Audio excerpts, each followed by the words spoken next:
Orleans, and it will be presented by Donald Harvey and Wayne Ruth.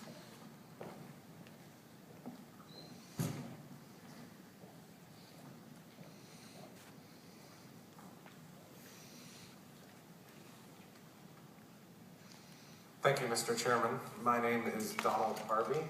I'm the engineering portion of this presentation, and the second half of the presentation I will hand off to Mr. Wayne Ruth of Masonry Solutions, who will talk a little bit more about installation.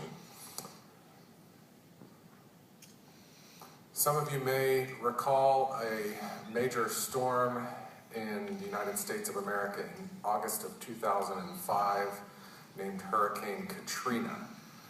Katrina was a devastating storm, by far the most damaging storm in the history of the United States. It caused extensive flooding due to a very high storm surge, and the city of New Orleans, Louisiana was submerged for many days and actually weeks, resulting in many deaths and large amounts of damage.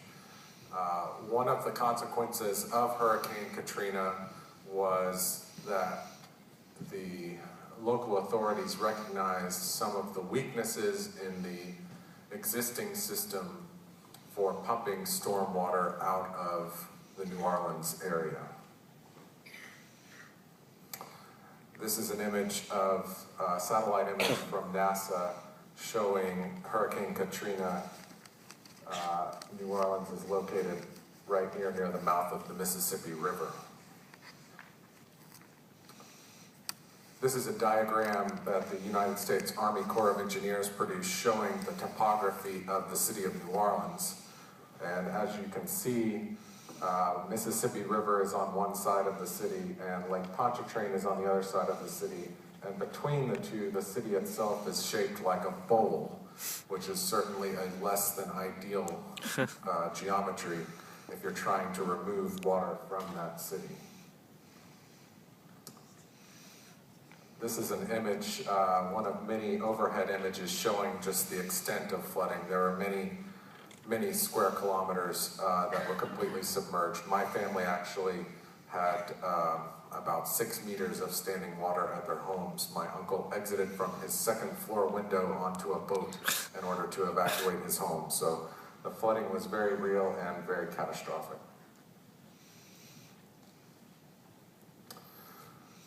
As a result of this flooding, the pump stations that are used to pump water up out of this bowl, out of the city, and into Lake Pontchartrain were scheduled for strengthening and improvements. There were a number of different types of improvements. What we will focus on today were the structural upgrades. These pump stations we call historic. Obviously, our definition of historic in the United States is a little different than Europe.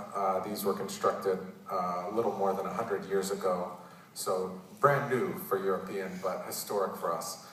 Most of these were clay brick masonry structures with compressive strength in the neighborhood of 5 megapascals.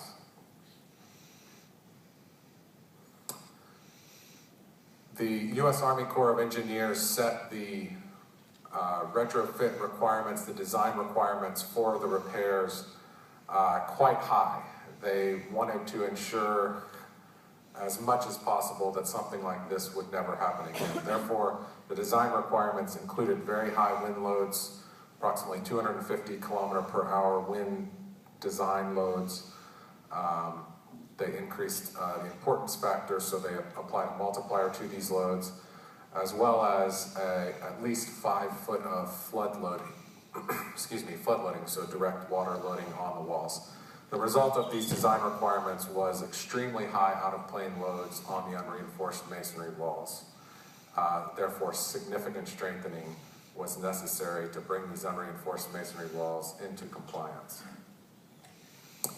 In addition to the high requirements for strengthening, there were also some very restrictive operational challenges. These pump stations are not only used in the case of flooding, they're used on a day-to-day basis to pump rainwater out of the city. Therefore, there was not the option of temporary closing down of any of these facilities. They must remain completely operational throughout the strengthening process, throughout the construction process. They contain large pumps, as you can see here. Many of these pumps are up to approximately 4 or 5 meters in diameter. Very large water pumps that are used that fill up most of the interior of the pump stations. There's numerous utilities and there are many conflicts right near the perimeter of the structure that don't allow for ready strengthening from either the interior or exterior faces of the walls. In order to evaluate the existing structures and determine what type of strengthening was to be used, our firm conducted some pre-construction testing to determine compressive properties of the existing masonry and other material properties. We conducted flat jack testing as well as bond wrench testing and other in situ masonry testing. And we designed repairs based on the principle of material compatibility. Therefore, we wanted anything that we added to the structure, any supplementation that we did to the structure, to have similar stiffness, similar vapor transmission properties, be as homogeneous and as uniform with the surrounding materials, the existing historic materials, as possible.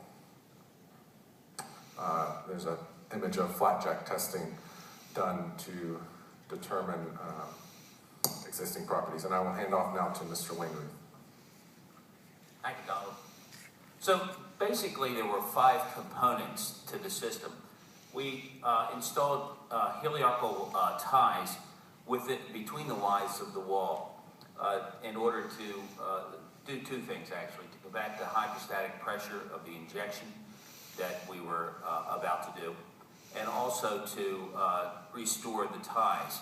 I'm fond of saying that these really weren't walls, they were 30 or 40,000 brick flying in close formation. They really didn't have a bonded relationship with each other. We injected, and my company manufactures, compatible injected fill. This is a fill that's injectable and that essentially will restore the bond between the brick and also maintain the material characteristics of the building. Then we installed hollow enhancement rods, and we'll see those in a second. Stainless steel rods that have been cold formed, but hollow in the center in order to attach them to the footing. And then we had a tapered connection at the base of the foundation to assure that the anchor was firmly secured at its base. Here are the heliarcal ties being installed. They were installed with CIF, with the injection material. And then the wall was injected. Here we're injecting it from the top. Many times we will face inject the wall. But in this particular case, because the mortar joints were so thin, they were about 6 or 8 millimeter, we intended to monitor the injection flow throughout the wall, but through bleed boards, but inject from the top. And then another requisite, because we have these great pumps and turbines and particularly probably every type of computer component that you can imagine, it was important that we controlled the dust. So, and particularly the water within the wall. So we dry cored the walls in order to install the rods. And here's a typical rod pattern that Donald's firm laid out on our shop drawings. And the tapered connection at the bottom. Here you see we have a type of drilling system that allows the base to flange, and at the bottom of every anchor there was this SOX material, much like the earlier presenter showed you We use this at the bottom, approximately 1.5 feet from the bottom, with a medallion ring, a retainer ring at the base. And this rod would, of course, extend on it up into the wall, but be inflated through the hollow anchor. Please try to finish up. So the retrofit challenges were obviously the position of the wall, the idea that we wanted to make the wall more robust. These are some characters of the wall and the testing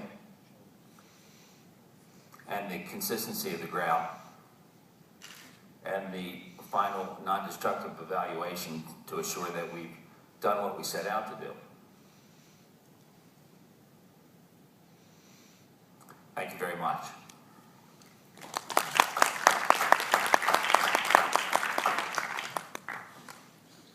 Thank you very much. Our final paper in the session, and then we'll have questions and discussion, is on the Historical Center of